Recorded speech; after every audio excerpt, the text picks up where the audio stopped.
Assalamualaikum warahmatullahi wabarakatuh. Bismillahirrahmanirrahim. Allahumma sholli ala Muhammad wa ala ali Muhammad. Kembali lagi di Ubay Channel. Bagaimana kabar teman-temanku semuanya? Semoga Allah senantiasa menjaga kesehatan, kekuatan, keimanan, dan keislaman kita semuanya. Baik teman-teman, kali ini kita akan mempelajari tentang fikih zakat, dan tentunya saya di sini juga sedang belajar, bukan saya sedang menggurui teman-teman semuanya.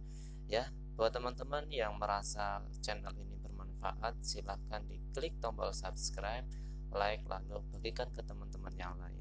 Sebagai pembukaan, di sini saya mengambil ayat ini di surah Al-Baqarah ayat 43. A'udzubillahi minasyaitonirrajim. Wa aqimus sholata wa atuz zakata warka'u ma'araki'in.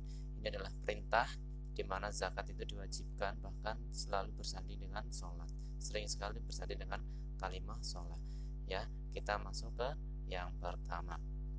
Ya, teman-teman, di sini saya akan membahas tentang pengertian zakat, dalil zakat, syarat dan rukun. Sorry, di sini bukan syarat dan rukun, tapi nanti syarat wajib ya. Terus zakat fitrah, zakat mal, nisab dan seterusnya. Yang pertama, teman-teman, ya kita ketahui juga adalah pengertian zakat, di mana secara bahasa itu zakat dari bahasa Arab itu zakah ya, yang berarti suci, baik, tumbuh dan berkembang. Nah, kalau secara istilah, zakat itu adalah pengelolaan mengenai takaran harta tertentu yang didapat dari orang yang wajib membayarnya ya, atau muzaki, disebut muzaki. Jadi orang yang mengeluarkan zakat itu namanya muzaki.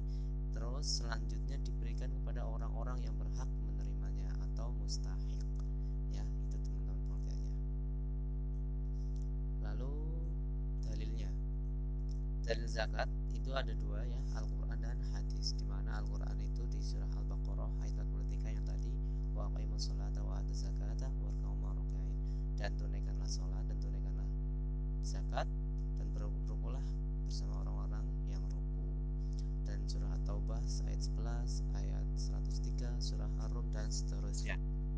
Lalu dalam hadis, ini ada hadis sahih Bukhari, fima saqati sama'u wal uyunu au kana syariyan mawsyur au kana adariyan mawsyur wa masaqiya bin damhinis mawsyur. Ini dalil tentang zakat pertanian teman-teman ya, zakat pertanian, yang artinya secara dalil zakat itu menjadi kewajiban dalam agama kita, bahkan zakat itu masuk ke dalam rukun Islam teman-teman ya, rukun Islam. Lanjut. Nah, ini kita bahas tentang syarat wajib zakat. Syarat wajib zakat, siapa yang diwajibkan atau apa syaratnya yang dalam zakat. Yang pertama, bagi muzaki itu tadi orang yang mengeluarkan zakat, yang punya kewajiban zakat, itu orangnya harus Islam ya, harus Islam, terus merdeka ya, merdeka artinya bukan budak atau hamba sahaya, baligh ya, pasti biasanya kalau dalam hukum fikih adalah baligh itu kan teman-teman sudah tahu lah ya, sudah mukallaf, sudah mempunyai tanggungan pahala dan dosa atau kewajiban dalam menegakkan syariat. Terus berakal, artinya bukan orang gila, jadi berakal. Terus mempunyai hak kuasa, dia mempunyai hak kuasa terhadap hartanya. Oke, terus selanjutnya itu ada objek zakatnya. Objek zakat yaitu pada harta atau benda yang menjadi objek. Yang pertama adalah milik penuh.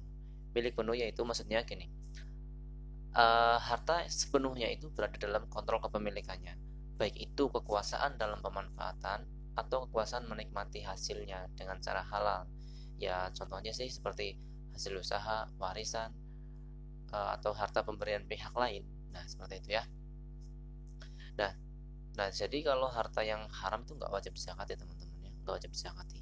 Ini yang halal, milik penuh. Terus yang kedua, berkembang. Maksudnya berkembang yaitu sifat kekayaan itu bertambah sehingga dapat memberikan pemasukan dan keuntungan. Terus yang ketiga yaitu melebihi dari kebutuhan pokok.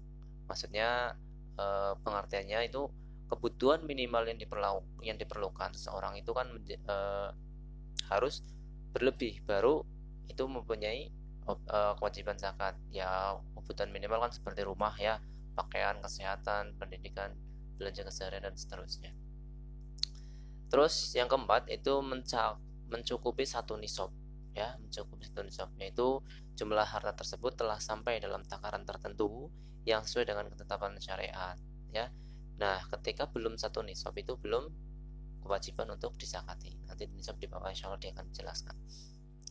Terus yang kelima yaitu mencapai 1 tahun haul, ya. 1 tahun ini maksudnya adalah dalam masa kepemilikan. Jenis zakat ini enggak semuanya, ya, enggak semua barang yang disakati itu 1 tahun. Jenis zakat ini yang diberlakukan 1 tahun adalah zakat ternak, ya, harta simpanan dan perniagaan. Nah, kalau buah-buahan, ya, buah-buahan, pertanian atau rikas itu enggak masuk ke dalam haul, enggak ada syarat haul. Terus yang keenam adalah harta yang dimiliki itu bebas dari hutang. Jadi kalau seorang itu punya hutang, itu harus dikurangi dulu hutangnya. Entah itu hutang bentuk nadar ataupun wasiat, ya, jadi harus diselesaikan dulu. Selanjutnya, ya, tentang macam-macam zakat. Ya, sebagaimana kita ketahui, zakat itu ada dua, teman-temannya. Zakat fitrah itu yang biasa kita lakukan ketika menjelang Idul Fitri, atau disebut zakat nafas, zakat jiwa, ya. Terus yang kedua adalah zakat mal. Nah, yang pertama kita akan membahas tentang zakat fitrah, ya, yang kita sering lakukan, ya, tentang zakat fitrah. Nah, jadi yang namanya zakat fitrah itu adalah zakat yang berguna untuk membersihkan harta dan sebagai pelengkap ibadah puasa. Nah, jadi kita sebagai muslim kita diwajibkan mengeluarkan zakat fitrah. Nah, tentunya bagi yang puasa, teman-teman. Ketika ada yang nggak berpuasa atau bahkan dia adalah mustahik, jadi tidak wajib mengeluarkan zakat. Nah, bagaimana hukum? Ini tentunya hukum dalam mengeluarkan zakat fitrah, ya. Yang pertama itu ada wajib, ya, wajib. Wajib ini mengeluarkan zakat fitrah itu dari terbenamnya matahari pada akhir bulan Ramadan. Ya, jadi sore-sore itu sudah terbenam matahari itu diwajibkan untuk mengeluarkan zakat fitrah. Nah, terus ada yang disunahkan, yaitu sesudah sholat subuh dalam hari Idul Fitri itu, sudah sholat subuh terus sebelum sholat Id, ya, itu sunnah, ya. Sore di sini mubah belum, ya. Jadi kalau yang namanya mubah itu kalau mubah itu, ya, dari awal bulan Ramadan, ya, sampai akhir bulan Ramadan. Dan ini yang panjang sekali, itu hukumnya mubah atau boleh. Terus makruh itu setelah sholat Id sebelum terbenam matahari pada hari Idul Fitri itu. Nah, yang kelima adalah haram. Haram itu setelah terbenam matahari pada hari Idul Fitri, alias sudah tidak diterima seorang mengeluarkan zakat pada waktu itu, ya. Terus selanjutnya yaitu ukuran. Seberapa ukuran yang wajib dikeluarkan, ya, dalam zakat fitrah, yaitu 1 sok, teman-teman, ya, 1 sok. Nah, kalau di Indonesia itu 1 sok itu dibulatkan menjadi 2,5 kg. Nah, itu sesuai dengan makanan pokok, ya, negeri yang bersangkutan, atau di negara kita adalah beras. Nah, di sini teman-teman terjadi perbedaan yang lumayan, ya, dalam pelaksanaan zakat fitrah, di mana kalau di mazhab Hambali, mazhab Syafi'i dan mazhab Maliki itu sepakat ukurannya adalah 2,5 kg. Dan itu beda dengan mazhab Hanafi. Mazhab Hanafi itu ukurannya kurang lebih 3,8 kg. Jadi 1 sok bagi 3 mazhab ini adalah 2,5, tapi kalau 1 sok bagi mazhab Hanafi adalah 3,8 kg. Akan tetapi kalau mazhab Hanafi itu membolehkan untuk menggunakan uang, ya. Beda dengan ini. Kalau ini tuh harus dengan makanan pokok, teman-teman, ya. Kalau mazhab Hanafi itu boleh menggunakan uang. Nah, pertanyaannya bagaimana dengan kita yang melaksanakan zakat dengan uang di sini? Nah, ada solusi yang terbaik dari para ulama, yaitu kalau kita mau menggunakan uang itu gunakanlah ukurannya mazhab Hanafi, yaitu 3,8. Jadi kalau kita mau mengikuti mazhab Syafi'i misalkan, itu kalau mengeluarkan boleh 2,5 kg, tapi itu makanan pokok. Tapi kalau uang itu alangkah lebih baiknya yang sama dengan 3,8 kg beras. Itu, teman-teman, ya. Oke, yang lanjut kita mas bahas tentang syarat tidak wajib. Syarat tidak wajib itu artinya orang yang tidak wajib mengeluarkan zakat, atau orang yang tidak wajib dizakati. Siapa aja? Yang pertama yaitu orang yang meninggal sebelum terbenam matahari pada akhir Ramadan. Nah, jadi kalau orang yang meninggal sebelum terbenam itu tidak wajib dizakati. Berarti makna konteksnya adalah orang yang meninggal setelah terbenam matahari dia wajib dikenai zakat, ya, wajib mengeluarkan zakat fitrah.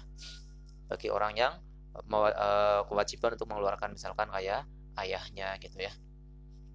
Terus yang kedua itu anak yang lahir selepas terbenam matahari pada akhir Ramadan.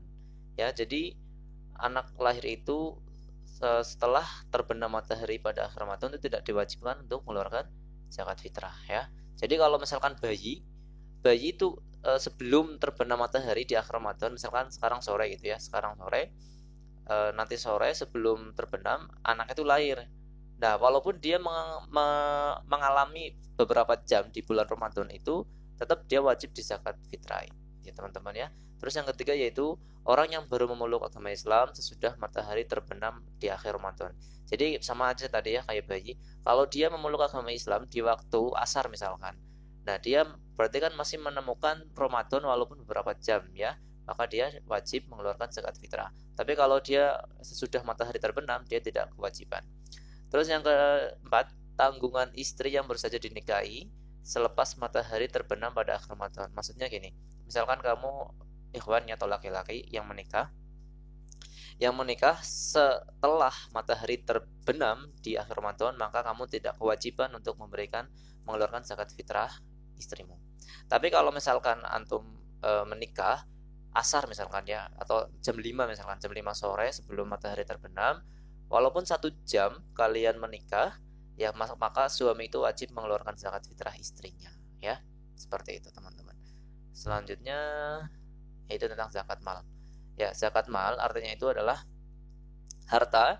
Ada beberapa harta yang harus kita keluarkan zakatnya teman-teman. Dan insya Allah agama kita nggak akan pernah menyusahkan kita, ya. Karena Allah itu menegaskan yuridullahu bikumul usra wala yuridul bikumul yusra wala yurid bikumul usra. Allah itu menginginkan kemudahan bukan kesusahan ya. Jadi nggak akan susah kok mengeluarkan zakat segini insyaallah. Terus yang apa aja zakat yang harus dikeluarkan? Yang pertama adalah zakat dari binatang ternak ya. Kalau kita mempunyai ternak dengan beberapa ketentuan wajib mengeluarkan zakatnya. Hasil pertanian ataupun buah-buahan, emas dan perak, usaha atau perniagaan, barang-barang tambang atau namanya ma'din, terus rikaz atau harta temuan. Nah, kita bahas satu persatu. Nah, ini teman-teman ada nisab dan kadar zakat di peternakan. Itu ada beberapa teman-teman ya. Ada unta ya, terus ada sapi. Sapi ini nanti dikiaskan dengan kuda dan kerbau ya. Kalau unta teman-teman ya, kalau unta itu kalau seorang sudah mempunyai 5 unta, itu maka harus mengeluarkan zakat 1 kambing ya. 1 kambing itu yang berumur 1 tahun ya. 1 tahun jadi yang mengeluarkan itulah satu domba ya, domba yang berumur 1 tahun. Nah, atau kambing yang berumur 2 tahun ya. Atau kambing ya tentunya kan yang namanya kambing domba itu setahu kita itu ya kan sama gitu ya. Nah, tapi di sini ada pembahasan yang berbeda. Dan ini berlaku kelipatan-kelipatannya teman-teman ya. Berlaku kelipatan-kelipatan, ini bisa dihafalkan atau disiasati teman-teman ya. Ini bertambah 1, 2, 3, 4 dan seterusnya. Terus yang kedua adalah sapi ya, sapi. Nah, sapi itu kalau sudah mencapai 30 ekor, maka wajib mengeluarkan satu tabi itu adalah sapi jantan berumur 1 tahun ya. Sapi jantan berumur 1 tahun atau tabiah sapi betina yang berumur 1 tahun dan seterusnya. Ini bisa dipelajari sendiri. Terus yang ketiga adalah kambing. Kambing itu nisabnya atau seseorang yang wajib mengeluarkan zakat ketika mempunyai 40 ekor kambing ya. Apa yang dikeluarkan yaitu 1 kambing dari jenis domba yang berumur 1 tahun atau 1 kambing dari jenis mais yang berumur 2 tahun dan seterusnya. Nah, terus yang selanjutnya unggas dan ikan ya. Unggas itu seperti ayam ya. Nah, jadi kalau nisabnya unggas itu tidak dihitung per ekor teman-teman ya, tidak berhitung per ekor sebagaimana unta, sapi dan kambing, tapi dihitung berdasarkan skala usaha. Ternak, unggas dan perikanan adalah setara dengan 20 dinar. Nah, itu nanti nisabnya sama dengan emas ya. Terus apabila seorang peternak ikan pada akhir tahun tutup buku ia memiliki kekayaan berupa modal kerja dan keuntungan lebih besar kira-kira setelah setara dengan 85 gram emas, ia wajib zakat 2,5%. Dengan demikian usaha tersebut digolongkan dalam zakat perniagaan. Jadi nanti dikiaskan dengan perniagaan walaupun dia bentuknya peternakan. Selanjutnya, nah ini kita masuk ke dalam tabel penghitungannya. Nah, kalau pertanian itu zakatnya nisabnya 5 wasok. Ya, wasok itu kalau dikonversi 653 kg. Dan tentunya teman-teman ini kalau di Indonesia adalah beras ya, beras. Jadi yang dimaksudkan 653 itu berasnya teman-teman. Kalau gabah berapa? Nah, kalau gabah teman-teman bisa diamati juga kalau satu karung gabah itu kalau di apa tuh? Kalau digiling, kalau bahasa Jawanya digiling gitu ya. Nanti jadi berasnya nggak full ya. Itu mengalami penyusutan kurang lebih 35% ya, 35%. Jadi kalau misalkan dibikin gabah itu nanti nisab gabah itu bukan 653 ya, tapi nisab gabah kurang lebih 1 ton. Nah, mungkin contoh penghitungannya nanti di bawah ya. Terus kadarnya itu 10% dan atau 5%. Maksudnya ini adalah jika dalam pertanian atau persawahan padi itu dialiri oleh tada hujan, maksudnya dari alam langsung ya, nggak ada alat-alat yang dikeluarkan, itu maka zakatnya adalah 10% kadarnya. Terus kalau misalkan itu menggunakan alat pengairan dengan mesin dan seterusnya, itu maka zakatnya adalah 5%. Dan ini nggak menggunakan haul ya. Jadi kalau sudah panen, saat panen langsung dikeluarkan, nggak pakai nunggu 1 tahun. Nah, terus selanjutnya adalah perak. Perak itu nisabnya adalah 200 dirham, kurang lebih ukurannya kalau di Indonesia adalah 595 gram ya. Itu haulnya setahun, kadarnya sama dengan emas, perniagaan dan barang tambang itu 2,5%. Dan itu tentunya yang tersimpan teman ya, yang tersimpan. Nah, kalau emas, perniagaan dan barang tambang itu nisabnya adalah 20 dinar ya. Jadi seseorang ketika sudah mempunyai 20 dinar atau 85 gram emas dengan catatan sudah tersimpan selama 1 tahun, maka dia wajib mengeluarkan zakatnya sebesar 2,5%. Dan itu harus saat tersimpan ya, yang tersimpan. Kalau yang dipakai sehari-hari dalam keadaan wajar ya, itu tidak wajib untuk dizakati. Nah, terus kalau perniagaan, tentunya ini lebih kompleks lagi teman-teman. Perniagaan itu tentunya kalau orang berusaha itu mempunyai modal ya. Nah, ini ditotalkan dulu. Modal, untung, dan piutang ya, itu ditotal. Nah, nanti dikurangi oleh hutang yang jatuh tempo ya. Hutang yang jatuh tempo ini ada lagi sebenarnya, yaitu kerugian. Kan ada kadang rugi-rugi gitu ya, untung dan rugi. Nah, ini nanti dikali 2,5% ya. Terus kalau barang tambang itu kalau dalam bahasa Arabnya adalah ma'din teman-teman. Itu ada hadisnya ya. Wal ma'dinu jubarun wa fi zakatil humus. Yang di situ dijelaskan bahwasanya kalau rikas atau barang temuan itu adalah humus, al-humus, seperlima itu kalau di persentase itu 20%. Nah, sama kalau barang tambang dan rikas itu nggak ada haul ya, nggak ada haul, jadi langsung seketika itu harus mengeluarkan zakat seperti itu teman-teman ya. Kalau barang tambang itu 2,5%. Oke, sekarang kita masuk ke simulasinya gini. Kalau seorang berternak ya, misalkan ya, seorang peternak ayam broiler memelihara 1000 ekor ayam per pekan. Pada akhir tahun, tutup buku, terdapat laporan keuangan sebagai berikut. Stok ayam broiler 5.600 dalam berbagai umur, ditaksir harganya 20 juta. Nah, uang kas atau bank setelah dikurangi pajak 10 juta. Stok pakan dan obat-obatan 2 juta. Piutang dapat tertagih, jadi maksudnya dia punya orang yang telah hutang ke dia itu sekitar 5 juta. Nah, ini di total maka jumlahnya adalah 37 juta. Nah, terus ada utang jatuh tempo, maksudnya yaitu utang yang harus dia bayar.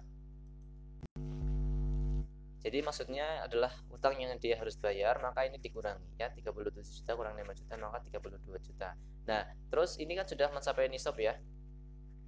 Nah, jadi kalau itu dihitung 2,5% ya, dan dikalikan ini yang bersih 32 juta, maka zakatnya adalah 800.000 ya. Nah, lalu kita ke perniagaan atau usaha jual beli. Misalkan sebuah perusahaan mebel pada tutup buku per 31 Desember 2010 dalam kondisi keuangan sebagai berikut. Nah, stok mebel 10 set seharga 20 juta misalkan. Terus uang tunai 20 juta, piutang 5 juta, ditotalkan ya. Total 45 juta. Lalu utang dan pajak. Nah, dia maksudnya mempunyai utang atau mempunyai kewajiban membayar pajak 5 juta. Maka dia ini dikurangi 5 juta, berarti 40 juta. Maka besar zakat yang harus dikeluarkan yaitu 2,5% kali 40 juta sama dengan 1 juta. Dan ini 1 tahun sekali teman-teman ya. Di akhir tahun atau tutup buku. Terus simulasi pertanian misalkan. Pada sawah tak ada hujan ditanami padi. Dalam pengelolaan dibutuhkan pupuk dan insektisida seharga 200.000. Hasil panen 5 ton beras. Hasil panennya itu 5 ton beras. Ya, kalau beras itu kalau di desa itu susah ya teman-teman ya. Bisa 5 ton gabah. Jadi nanti penghitungannya adalah gabah itu 1 ton, itu nisabnya 1 ton, kurang lebih 1 ton karena ada penyusutan. Jadi kalau 1 ton gabah itu nanti sama dengan 653 kg beras. Jadi kalau di sini hitungannya adalah beras. Jadi sudah dijadikan beras. Misalkan ini adalah hasil panennya 5 ton beras, maka 5.000 kilo. Nah, semprotan dan insektisida yang lain itu senilai 200.000 itu disamakan dengan 200 kg beras. Maka dikurangi menjadi 4.800 kg. Nah, karena ini adalah pada hujan, beda kasus kalau misalkan petani itu menggunakan alat dalam pengairannya, maka ini zakatnya 5%. Tapi kalau ini tada hujan artinya natural ya, karena hujan maka zakatnya 10% kali 4,800 kg. Zakatnya berarti 480 kg. Ini yang wajib dikeluarkan oleh seorang petani itu. Terus misalkan dalam simulasi emas, bila seorang wanita mempunyai emas 120 gram dipakai dalam aktivitas sehari-hari sebanyak 15 gram, maka zakat emas yang wajib dikeluarkan oleh wanita tersebut adalah, nah ini dia mempunyai 120 tapi yang dipakai 15, maka yang diwajibkan adalah yang tersimpan, yaitu 120 kurang 15 yaitu 105. Nah ini 105 kan disimpan entah di lemari mau di mana, ini disimpan. Nah kalau udah 1 tahun, bila harga emas itu misalkan 70.000, wah ini tahun berapa 70.000 ya, mungkin sekarang 700.000 gitu ya. Bila harga emas itu 70.000, maka zakat yang harus dikeluarkan sebesar 105 gram kali 70.000 kali 2,5%, maka 183.750. Ini entah tahun berapa. Oke, lanjut. Nah ini yang terakhir kita bahas tentang mustahik zakat atau orang yang berhak menerima zakat. Siapa aja? Ini dalam surah Al-Taubah. Bismillahirrahmanirrahim. Ayat 60. Innamas shadaqatu lil fuqara'il masakin wal 'amilin 'alaiha wal mu'allafati qulubuhum wa fi riqab wal gharimin wa fi sabilillah wa ibni sabil fariidatan minallah wallahu alimun hakim. Jadi yang pertama adalah fuqara. Ya, sebagaimana kita ketahui adalah fakir itu orang yang tidak mempunyai harta dan usaha, teman-teman. Jadi orang yang tidak punya harta dan usaha.